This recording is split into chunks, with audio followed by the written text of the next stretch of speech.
날마다 솟는 샘물과 함께하는 오늘의 큐티 시간입니다. 6월 30일 화요일, 오늘의 말씀은 신명기 6장 20절로 25절까지의 말씀입니다. 후일에 네 아들이 내게 묻기를 우리 하나님 여호와께서 명령하신 증거와 규례와 법도가 무슨 뜻이냐 하거든 너는 네 아들에게 이르기를 우리가 옛적에 애굽에서 바로의 종이 되었더니 여호와께서 권능의 손으로 우리를 애굽에서 인도하여 내셨나니 곧 여호와께서 우리의 목전에서 크고 두려운 이적과 기사를 애굽과 바로와 그의 온 집에 베푸시고 우리 조상들에게 맹세하신 땅을 우리에게 주어 들어가게 하시려고 우리를 거기서 인도하여 내시고 여호와께서 우리에게 이 모든 규례를 지키라 명령하셨으니 이는 우리가 우리 하나님 여호와를 경외하여 항상 복을 누리게 하기 위하심이며 또 여호와께서 우리를 오늘과 같이 살게 하려 하심이라. 우리가 그 명령하신 대로 이 모든 명령을 우리 하나님 여호와 앞에서 삼가 지키면 그것이 곧 우리의 의로움이니라 할지니라. 새로운 아침입니다. 여호와 이레, 하나님은 우리의 모든 것을 준비하시는 분이십니다. 오늘 본문은 자녀에 대한 신앙 교육에 대해서 말씀합니다. 후일에 자녀가 하나님이 주신 계명에 대해서 묻거든 어떻게 가르쳐야 하는지에 대해서 세세하게 말씀하는 거죠. 그래서 21절에 보면 너는 내 아들에게 이르기를 이라고 합니다. 이것은 가르치기를 이라는 뜻입니다. 먼저 자녀를 잘 가르치라는 것이죠. 하나님은 하나님이 주신 계명을 강압적으로 지키게 하시지 않습니다. 그 계명을 잘 가르쳐서 이해하고 그리고 순종하게 하시는 거죠.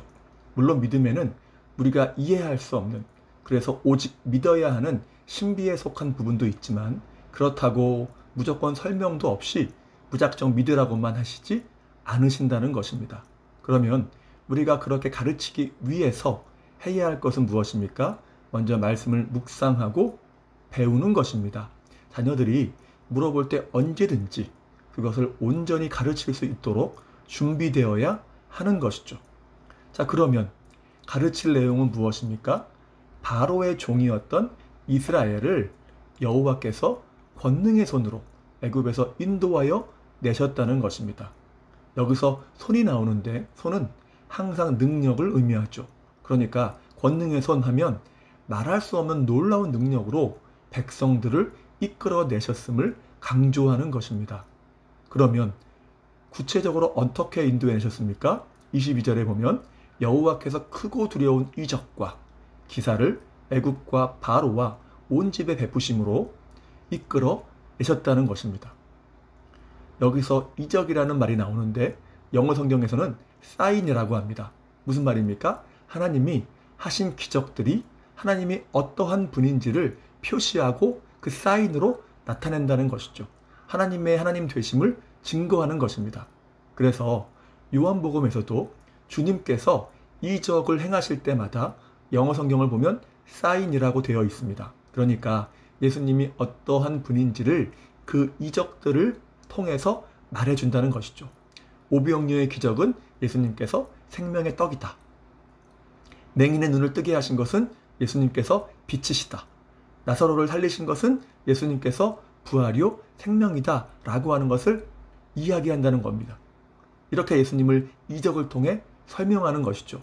이처럼 본문에서도 이적을 통해 하나님은 구속주이시며 우상과는 비교될 수 없는 능력의 하나님이심을 사인으로 나타낸다는 것이죠. 그리고 22절 초두에 보면 곧 여호와께서 라고 합니다. 신명기에서는 모세가 의도적으로 여호와라는 말을 계속 씁니다. 여호와라는 말은 언약 백성과의 관계 속에서 전능하신 하나님을 나타낼 때에 보통 쓰이는데 하나님께서 광야에서 모세에게 사명을 맡기실 때에 말씀을 기억하십니까? 거기서 여호와라는 말을 사용하시죠. 무슨 뜻입니까? 나는 스스로 있는 자니라. I am who I am. 나는 나다 라는 뜻입니다. 그러니까 나는 너희에게 설명해도 쉽게 이해할 수 없는 너희의 생각과 이성을 뛰어넘어 존재하는 자라는 것입니다. 그만큼 그들을 인도하신 하나님은 능력의 하나님이라는 것이죠. 그러면 그렇게 이스라엘을 애굽에서 이적과 기사로 인도해내신 이유가 무엇입니까? 23절에 보니까 맹세하신 땅, 곧 약속하신 땅을 주시려고 하셨다는 것입니다. 이것은 하나님이 그만큼 약속하신 것은 반드시 이루시는 신실한 분임을 말하는 것이죠. 세상의 모든 것은 다 변합니다. 사람의 마음이 하루에 12번도 더 변한다고 하는데 하나님은 회전하는 그림자도 없으신 신실하신 분이라는 것이죠. 그러면서 24절에 이 명령을 지키면 어떤 은혜가 있다고 합니까? 24절 중반절에 보니까 이는 우리가 우리 하나님 여호와를 경외하여 항상 복을 누리게 하기 위함이라 라고 하죠. 우리가 복을 누리게, 영어 성경을 보면 for our good이라고 되어 있습니다. 그러니까 이 말씀은 우리를 힘들게 하기 위해서, 괴롭히기 위해서 주신 것이 아니라 우리의 유익과 행복을 위해 주셨다는 거죠. 그것이 신명기에서 계속 이야기하는 것입니다. 그래서 필요한 것이 지난주 금요일에 말씀드린 것처럼 경외함입니다. 하나님을 두려워하지만 동시에 사랑하는 것이죠. 이렇게 경외할 때에 비로소 주신 말씀을 온전하게 순종할 수 있다는 겁니다. 그리고 그 결과는 그 삶에 반드시 유익함이 있다는 것이며 복되다는 것입니다. 그러면 25절에 보면 우리가 말씀을 삼가 지키면 그것이 우리의 무엇이 된다고 합니까? 의로움이 된다라고 합니다. 이것을 오해하면 행함으로 의롭게 된다고 착각할 수가 있는데 그렇지 않습니다. 자, 그렇다면 계명을 행했다고 하는 것은 무엇을 의미할까요? 그가 믿음이 있음을 의미한다는 것이죠. 주님 말씀하시죠? 그들의 열매로 그들을 알리라. 그러니까 믿음이 없는 나무에서 행함이라는 열매가 맺힐 수 없다는 것입니다. 그러니까 이것을 우리에게 적용하면 순종함은 그가 믿음, 무엇을 믿습니까? 그 십자가의 은혜를 믿는 그러한 믿음이 있는 사람이고 결국 믿음으로 의롭다 함을 받은, 인정함을 받은 자임을 증명한다는 것입니다. 그러니까 본문은 그들의 순종함이 바로의 종에서 이제는 하나님의 자녀, 의의 자녀로 신분이 변화되었음을 증명한다는 것이죠. 그런 면에서 의로움이 된다고 표현하는 것입니다. 그래서 순종은 중요한 것이죠. 이제 말씀을 마무리합니다. 신명기에는 하나님의 노심초사하시는 마음이 잘 나타나 있습니다. 우상이 너무 많은 가나안 땅에 들어가서 나를 잘 섬길 수 있을까? 하는 하나님의 마음이죠. 이번 주일 말씀에도 말씀하셨지만 하나님께서는 우리 안에 살게 하신 그 영을 질투하실 정도로 그리워하신다. 그만큼 우리를 좋아하시고 사랑하신다는 거죠. 그러니까 도저히 우상을 섬기는 것을 용납하실 수 없다는 것입니다.